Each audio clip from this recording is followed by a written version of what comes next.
Jiri Prochazka's story in a nutshell is the story of a man learning to use his brain in a very deliberate and constructive manner to better his life. Some people's minds are so self-destructive that they'd be better off if they use their brains as a paperweight or a doorstop than for making decisions or directing their own lives. And as we'll see, in many ways Yuri started out with this type of wild, mindless mentality. As a decision-making machine, his brain was a hazard. But Yuri has committed himself to a certain set of principles, and he feels his story and his success as a fighter are the fruits of those ideas. In his view, he is where he is because he took that wrinkled slab of gray matter between his ears and simply learned to use it in a more effective fashion.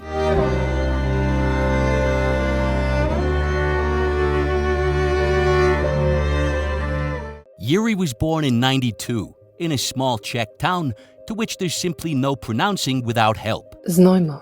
Growing up, Yuri had a tendency towards juvenile delinquency, with a particular interest in street fights, of which he's had more than 100. Slušný chování, prostě všechno šlo stranou, jenom abych docílil toho svýho, no. Hodně jsem se prával prostě po diskotékách a tady ty věci. Tak jsem býval úplně jinačím člověkem, naprosto ledabilým a spíš takovým srandistou, ze všeho si dělání srandy. To prostě absolutně bez respekt, když jsem byl malý a prostě... He would go out searching for random opponents on the street, and before long, he was fighting alongside the football hooligans in the nearby city of Brno. Hooligan is a deceiving word. I think it's the vowels, especially the long double O. Sounds almost harmless. It sounds like tomfoolery. Hobbies include shenanigans, hangs out with leprechauns. It just sounds like harmless mischief. So it's a term that belies the sometimes sinister nature of these groups. For most involved, hooliganism is like an adrenaline sport. They destroy property, clash with police, and of course fight the hooligans of other teams. They like to play a little street soccer, using each other's heads as the football. I believe the idea is that 2 or 3 good clean kicks to the head of an opposing hooligan and he won't remember what planet he's from, not to mind what team he supports. In the worst parts of Europe, some of the clashes between teams can be so volatile that the fans have to be escorted by the police. The atmosphere in the stadium can be extremely tense. Groups of hooligans trying to get at each other, destroying the stadium, and just generally being an angry pain in the balls. But most of the real violence takes place outside the stadium, and usually in big planned brawls. Yuri has said he was involved in huge 30-on-30 fights. Now I've seen those clips online and they're not as bad as you might imagine. I mean, they're very dangerous. You could easily get hospitalized, but they do seem to have some reasonable rules of engagement. If you're in the middle of the thing throwing punches, expect to get mangled, but you can remove yourself from the chaos. So it kinda has the violence of a street fight, but the conventions of a mosh pit. Sometimes they've even got gloves and headgear. So they're not the worst.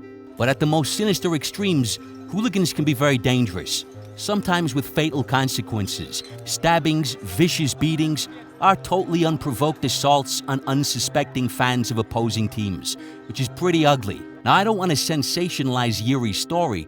In terms of violent crime, his team don't appear to be the worst. However, Yuri himself has been involved in some vicious altercations, with at least one conviction. Měl jsem párkrát podmínku za nějaké ublížení na zdraví, těžké ublížení na zdraví, ale msta za kamaráda prostě, taková mladická hloupost, nerozvážnost.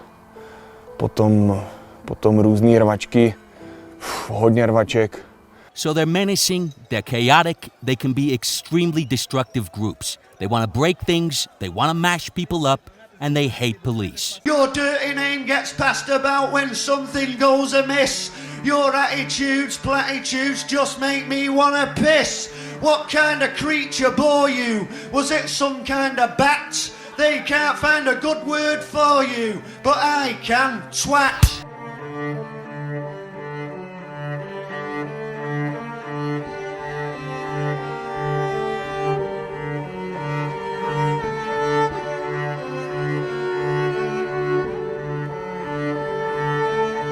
Yuri talks a lot about consciousness and awareness. Now, the term consciousness has a couple of connotations. One is kind of in an almost spiritual sense, the idea of experiencing reality in a fuller manner. On that subject, I wouldn't have too much to say, but the other use of the word is like if you say someone has become more conscious, that's kind of a psychological description of how their mind is operating. You know, this tends to happen to people as they age, but a great example is if you ever meet someone who has spent a lot of time in therapy. Someone will go to therapy because they have some issue they want to address, but a lot of the time, after a couple months, you'll notice that their mind is operating in a much more constructive, logical manner. A big part of it simply boils down to challenging yourself and your ideas, asking yourself why. People start to work out how certain fallacies might be leading them astray in their lives. They identify ideas that repeatedly produce terrible outcomes, and they can move forward with the tools for real constructive self-examination. If therapy works, the impact it can have on people can be very clear and very positive. The reason I'm stating the obvious here is because Yuri was about to explore both meanings of the word consciousness, but in the context of his story, it's the second meaning of the word that's more interesting, because of where he began. As a subsection of society, hooligans are not the most conscious bunch. They clearly do not put their actions under much scrutiny. A lot of them are routinely involved in Clockwork Orange-style servings of ultra-violence, and for no real logical reason. This would sharpen you up and make you ready for a bit of the old ultra-violence. A lot of them have extreme views, and they don't have a good handle on where those views are coming from. Like if you push them on their ideas, a lot of them will fold very quickly.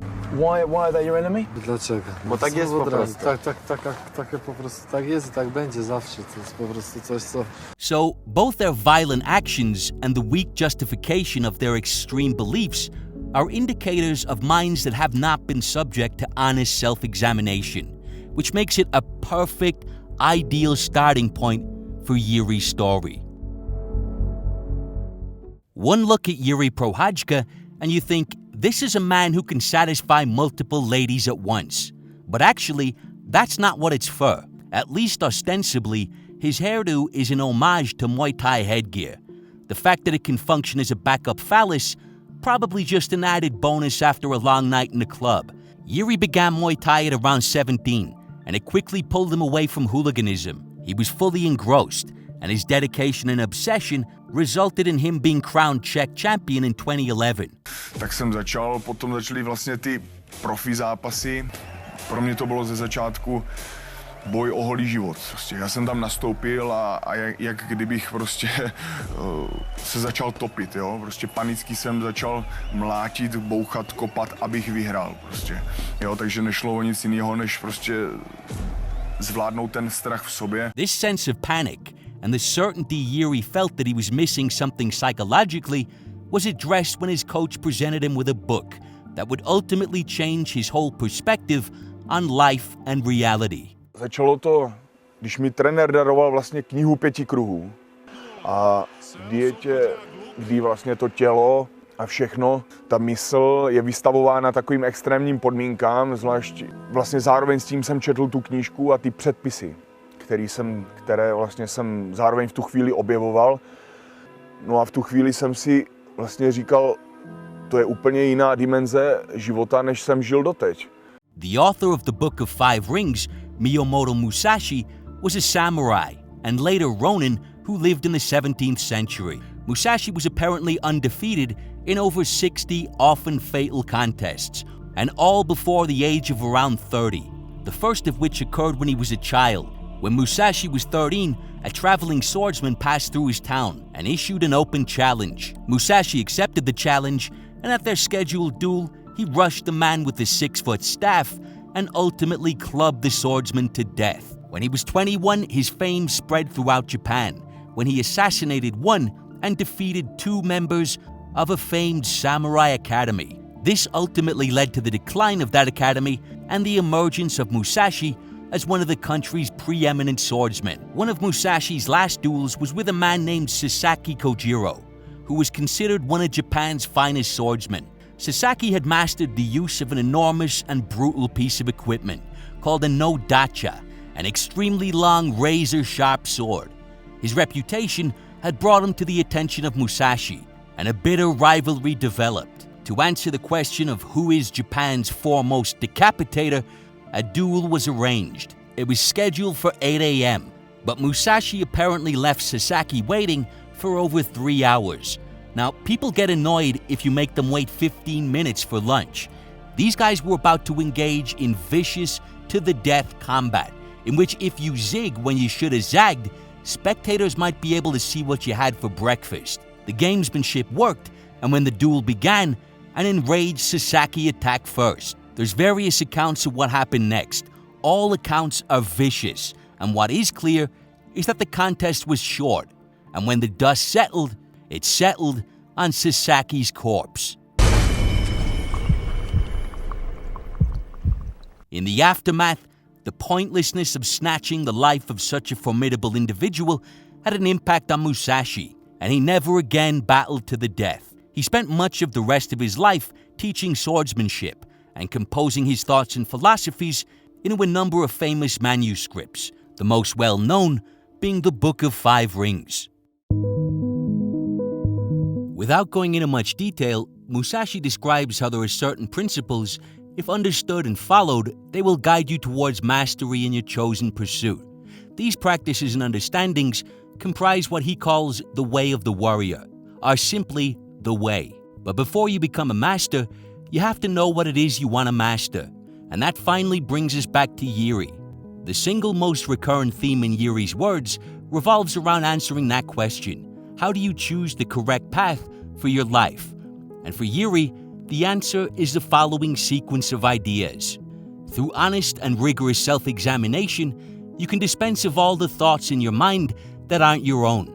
You can dismiss all outside influences and really uncover your own true nature, your true thoughts about life and reality. Nejsem tady proto, abych prostě sloužil nějaký, co si lidé tady vytvořili v těch svých vykonstruovaných věcech tady v mysli, chodit do práce proto, abych prostě myší krysí závod prostě, no. Takže tady tohleto z toho se vymanit prostě a opravdu ten život žít naplno, no.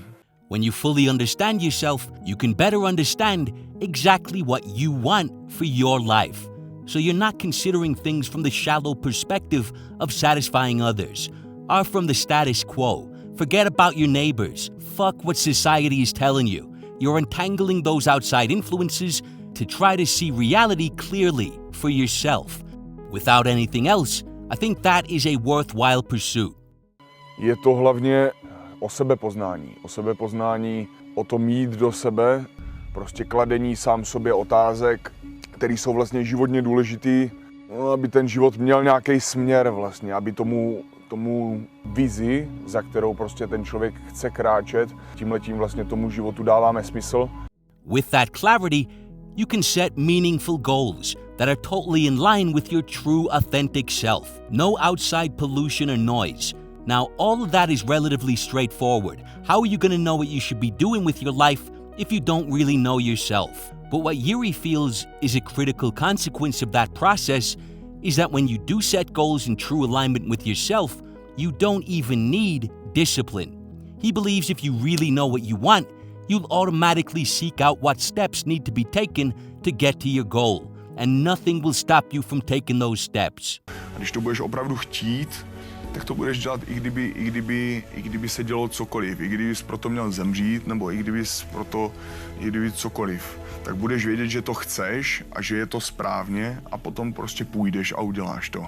Ale je opravdu nutný oddělovat to chtění jenom toho ega, ale to chtění opravdu z tebe. Protože když bude něco fakt chtít, tak to prostě udělá, aniž by tam byli spojeno s něčím nepříjemným, nebude muset sám sebe přemlouvat, překonávat vstávání, brzy ráno se nebude chtít.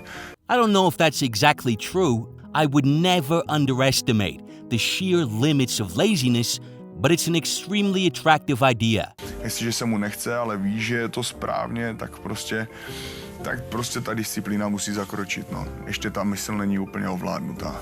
Ta disciplína je prostě nutný bič prostě pro tu mysl, která ještě není ovládnutá. Understand yourself, set goals accordingly, and as a consequence you will chase those goals with all your energy. Sounds almost too good to be true. But for Yuri, there have been some important consequences of that process. One of them has manifested itself in some extreme training methods. Certain samurai used to practice single techniques for extended durations, like 24 hours straight, sometimes all day for days on end. Same technique over and over. Now that sounds extreme, but actually, I don't think it is. I mean, think about the evolution of modern combat sports. From the bare-knuckle greats boxing in front of a couple of hundred fans, right up to now, where it's in a different stratosphere. All the money that's involved, millions, sometimes hundreds of millions of dollars. The media circus, the fans. In some cases, we're talking about the admiration of entire countries. And we look at that and think, hey, the stakes do not get any bigger than this. But actually, they do. The stakes can get a lot bigger if it's a matter of life and death. Imagine looking across at your opponent and thinking, one of us is dead, and we're just here to negotiate who that is. It's an insane idea.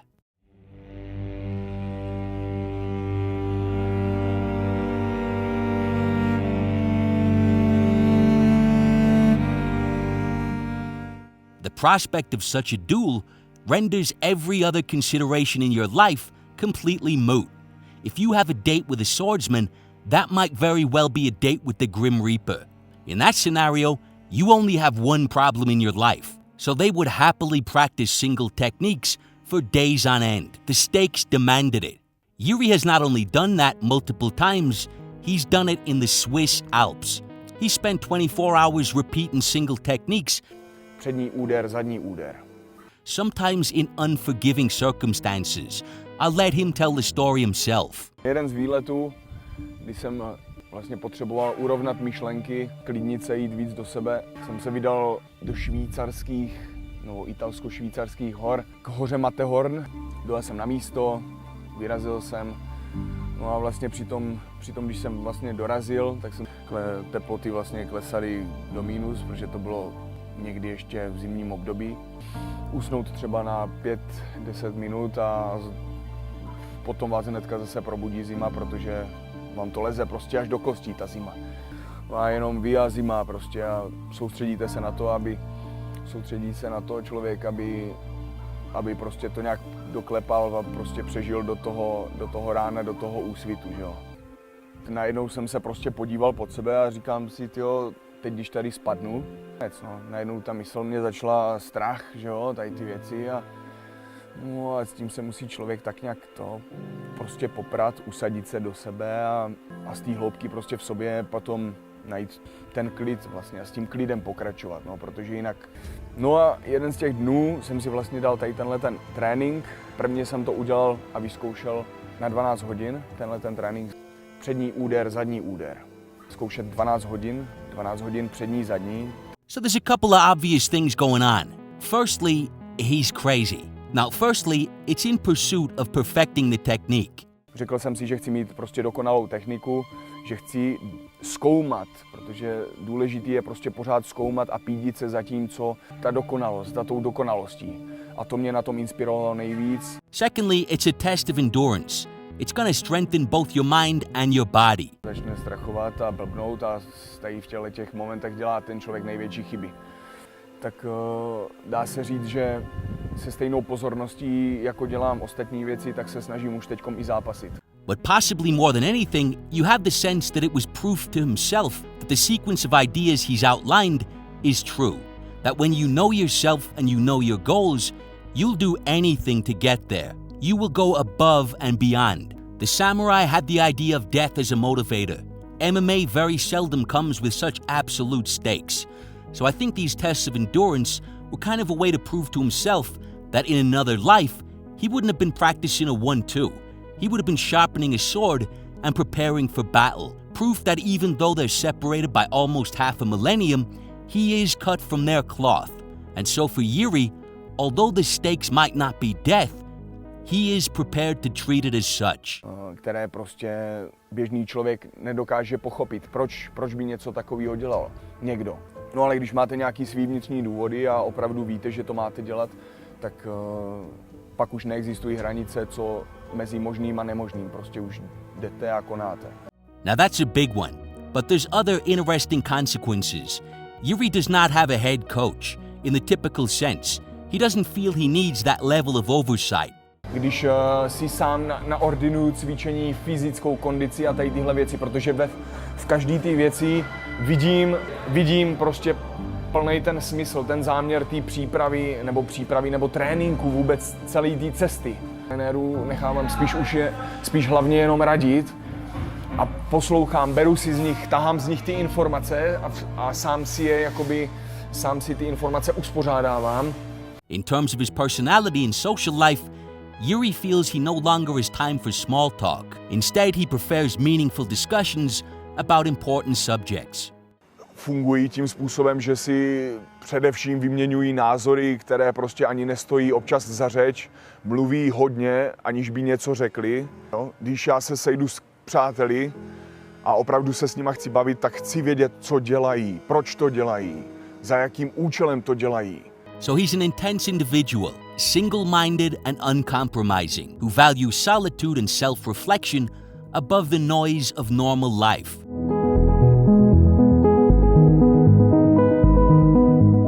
So from that one sequence of ideas, you get all sorts of unusual practices, which for Yuri have helped define and solidify his path in life. Probably the second most prominent idea that I've heard Yuri discuss are the benefits and importance of living in the present moment. In this sense, he kind of describes the wandering, unexamined nature of the mind and the internal monologue as being something that can rob you of experiencing life to the fullest. Posledních několik let jsem žil hodně sám. Jediný, co je pravý, je přítomný okamžik. Těžký udržet sám sebe v klidu a být sám se sebou, protože člověk hodně vychází ze svých myslí, ze svého ega. Když tady tyhle věci nezná úplně, tak je těžký prostě vydržet sám se sebou v klidu a v tom tichu. A stát se vlastně tady tím pozorovacím okem, který vlastně pozoruje tu mysl. Stát se tím tichem pod tou myslí. Že ta mysl je jenom taková databáze vlastně věcí, co člověk za ten životy poznává. On this subject, you can clearly hear some of the ideas of Eckhart Tolle, who Yuri also cites as an influence. He describes how dwelling on the past or stressing about the future are two big enemies of the actual reality of the present moment. A mně je důležitý, že si člověk musí uvědomovat pořád, že je s tím přítomným okamžikem furt spojený. Prostě nejde být v budoucnosti ani v minulosti, všechno se projeví vždycky jenom přes přítomný okamžik. A tam je třeba být a zůstávat tam v tom vědomí co nejvíc, protože jedině tak má člověk moc nad tím svým životem. Jinak všechno ostatní je jenom klam, tužby, přání, představy, domněnky, prostě kál a faleš, jo? Prostě něco, co neexistuje. According to this school of thought, you are not your mind. Are your thoughts, are your internal monologue. You are the consciousness underlying all of those things that facilitates your whole experience of reality. And so your mind is simply a tool that, if left to its own devices, can work to your detriment. These distractions Yuri identifies as products of the ego. The ego is trying to steal the present moment. It wants you to be obsessing about itself, how great you are, how shit you are, things you're gonna do, things you wish you didn't say to your boss at the last Christmas party. All the while you can be tuned out from what's going on right in front of you, and you can lose sight of the things in your life that are actually real and really matter. Zapomenout absolutně na sebe. Já jako bych prostě neexistoval, protože to nějaká představa o sobě a té své minulosti, zkušenostech a všechno, to je zase jenom to lidský ego, který prostě je potřeba odstranit. To jenom tím, že prostě budete vnímat naplno ten přítomný okamžik prostě a budete naprosto hltat to, co se děje kolem vás, to, co se právě odehrává, i když je to ticho, i když je to cokoliv, sebe menší podněty prostě. Furt být tady a teď, být v sobě. Now, I'm not really into this on a spiritual level, but I've always strongly agreed with the idea that a lot of your thoughts are kind of replays. Your internal monologue spends time going over points you've already made a million times, concocting scenarios that are probably never going to happen. A lot of it is not just utterly redundant, but it's potentially self-destructive, depressing thought patterns, anxiety over things that won't happen, crucifying yourself with guilt or regret. So I do like the idea of taking some type of inventory of what's going on inside your skull and then thinning the fat, picking out the weeds. There's probably a lot of unnecessary noise draining your energy. As an actor, you play characters, and then if you go deep enough into those characters, you realize that your own character is pretty thin to begin with, you know? And then you suddenly have this separation and go, well, who's Jim Carrey? Oh, he doesn't exist, actually. And at a certain point, I realized, hey, wait a second, you know, if it's so easy to lose Jim Carrey, who the hell is Jim Carrey?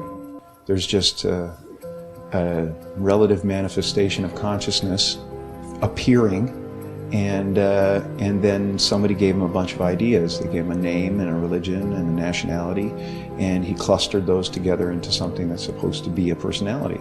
Everybody walks around and they go like, why am I depressed? Well, it's because you're trying to be something for the world, you know? And as soon as you let that go, better things happen because they're just happening. And so that behind the scene, that is to say, in reality, under the surface, you are all the actor. Marvelously skilled in playing many parts and in getting lost in the mazes of your own minds and the entanglements of your own affairs, as if this were the most urgent thing going. But behind the scenes, in the green room, you always have a very tiny sneaking suspicion that you might not be the you that you think you are. Yuri's initial goal of seeking out a better connection with the present wasn't to experience life in a fuller manner, exactly. It was instead for the entirely practical reason of learning to control the emotions that could jeopardize his fights. Abych to popsal na rovinu, tak stres je prostě jenom špatně uspořádaná mysl. Špatně uspořádaná mysl, kterou je třeba prohlédnout, protože ten stres vytvoří mysl. Pro mě to ze začátku byla prostě ta síla, no, získání vlastně té síly, vlastně jak se můžu stát dokonalým bojovníkem nebo správným, takovým tím pravým bojovníkem, válečníkem, jak být lepším zápasníkem, jak prožívat vlastně ty chvíle v tom boji naplno, na 200%, abych... To attain that presence, he put his mind under the microscope of intense self-examination with long sessions of solitude and meditation. Bydlel jsem sám a teď už tomu tak úplně není, ale tady tenhle ten čas, kdy jsem vlastně byl sám se sebou hodně, tak mě přišel jako smysluplný, vlastně, kdy můžu pracovat sám na sobě. Má jeden jediný bod, tak dobrý, je tam jeden bod, no a co teď, jo? A najednou vidíte, jak ta mysl skáče ze strany na stranu a už je jí to takový nepříjemný, prostě být prostě jen tak v klidu, protože ta mysl chce pracovat, vytvářet dramata, ať se něco děje. Beyond controlling his emotions, the advantages of living in the present moment are numerous. Living in the present prevents your imagination from taking over. It stops your mind from catastrophizing. It allows an individual to ignore what Musashi called immaterial things that shouldn't have a meaningful impact on your life. For a mixed martial artist, that could be fighting in hostile territory. Something unforeseen happens on fight week. But the most obvious example is the psychological games that can be played. For a mixed martial artist, having the presence of mind to recognize the truly immaterial impact your opponent's words have on the nature of the matchup gives you the ability to sidestep the psychological warfare, to not get dragged into your opponent's games, which Yuri feels he was able to do. Do toho zápasu vlastně nastupuju nehledě toho, jak ten soupeř vlastně se snaží stavět do mě, být silnej nebo být prostě třeba takový normální, nudnej, jo? Jakýkoliv, ať už něco hraje nebo ne, ať už se snaží být tvrdý a dělá prostě ze sebe tvrďáka a Bůh ví co, tak tady tyhle ty věci prostě takhle zbalím a rozsypu to prostě. So he is totally unmoved by the critique of other fighters. Doesn't give a shit. I'd love to see Yuri really tested on that front, but his attitude to mind games is potentially extremely beneficial. Possibly the biggest benefit of his commitment to the present moment crystallized in his 2 fights with King Mo. Yuri fought much of his career in Japan, and as you can imagine, a big European guy comes over dressed like a samurai, they loved him. They felt Yuri was more Japanese than Godzilla or Nintendo's.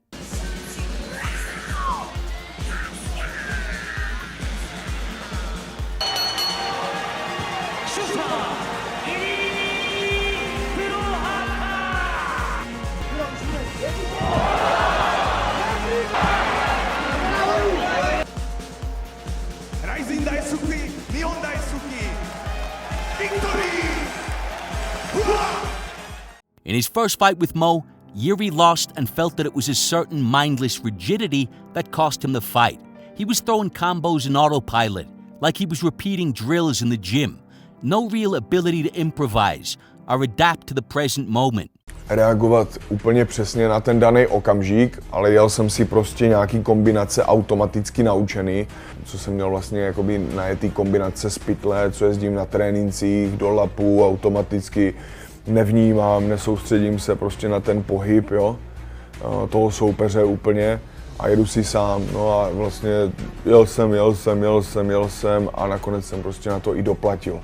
By the second fight, Yuri felt he had learned to operate in the present, and as a consequence, he was more fluid and better able to adapt to the dynamic problems a fighter like King Mo presented.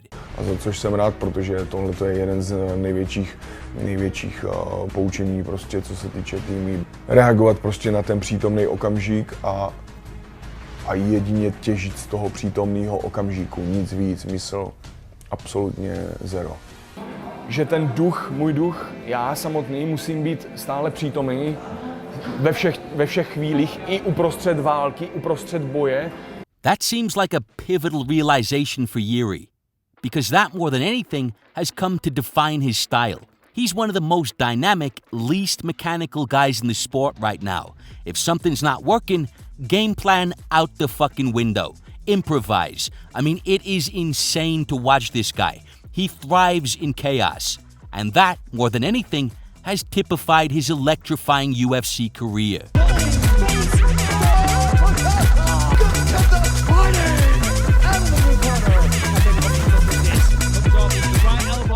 No fight was more exciting than his title win over Glover Teixeira. It was a back-and-forth, rolling ball of chaos. The type of blood and guts, full-tilt, gratuitous fucking violence we all love. Heading into the fifth, he was already behind on the scorecards, and with less than a minute to go, he was losing that round. But there are certain ideas that Yuri has internalized about never say die, never give up. You can salvage a fight in an instant. Nikdy jsem neodklepal. Zápasené. Je to pro mě takový, teď už bych, kdyby mě tam hrozilo a věděl bych, že prostě je to fakt v prdeli a je to prostě už bezvýchodná situace, tak prostě uznám, že třeba ta soupeřová škola prostě je lepší. Ale tohle prostě nedopustím, protože to je ta moje cesta, prostě nedostávat se do tady těch situací, být v těch vítězných situacích. Čelouskány, jeden předpis z Musashiho knihy. Je to předpis o velké, silné a nepohnuté mysli. O tom, že člověk ovládl svou mysl za všech okolností. Stojí s nohama klidnýma, s hlavou klidnou, i kdyby nebe padalo a země se otřásala. And those ideas would never have been more critical than in the Glover fight, when he snatched a last-minute win from the jaws of certain defeat, submitting, sub-fucking-mitting, an accomplished jiu-jitsu black belt. I mean, after such a grueling war, where he'd thrown everything but the kitchen sink, to take that last-second victory in that manner, amazing. The man's resolve was tested in a brutal 5-round war, and he passed that test in a thrilling manner.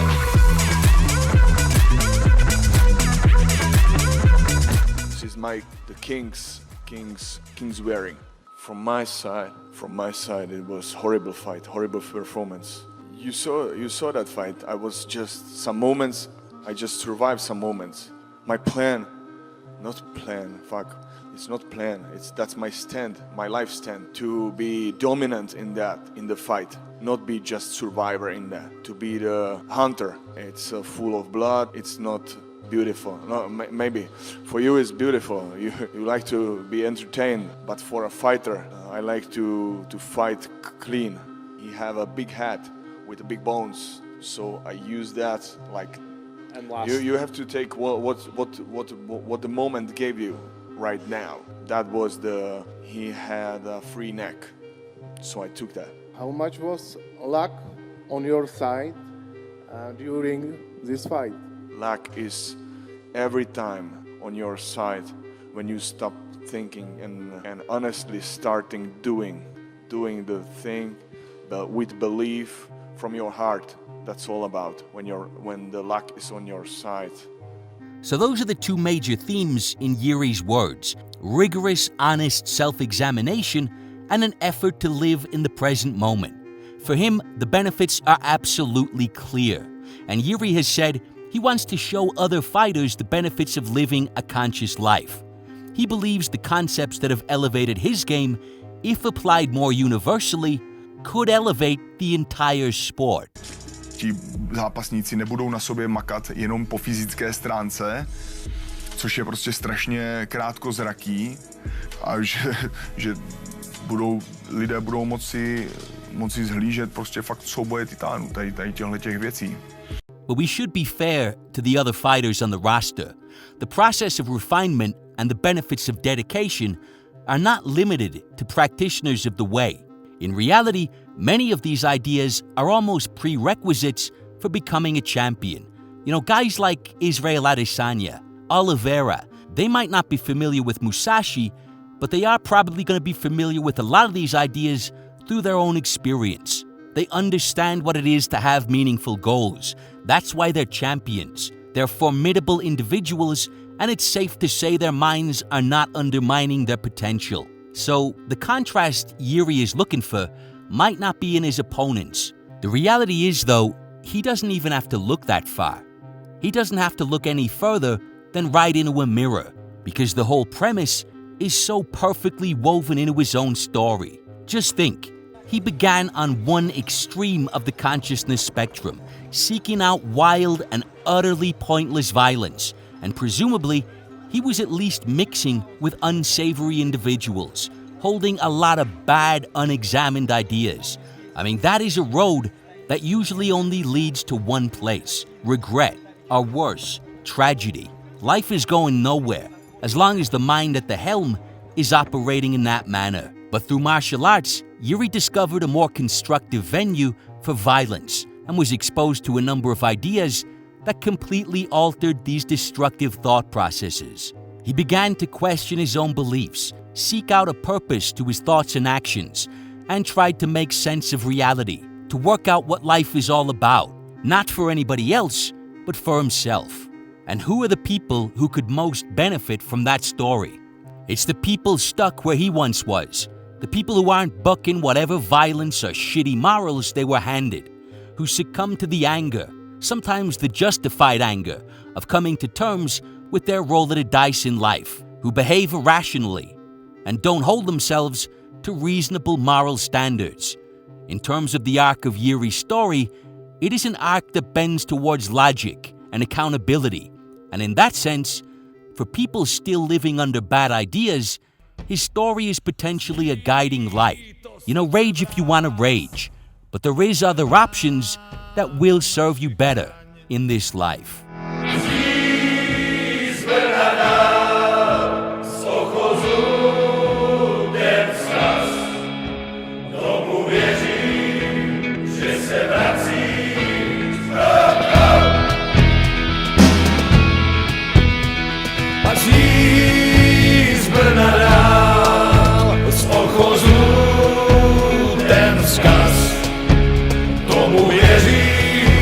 Že se vrací zbrojovka.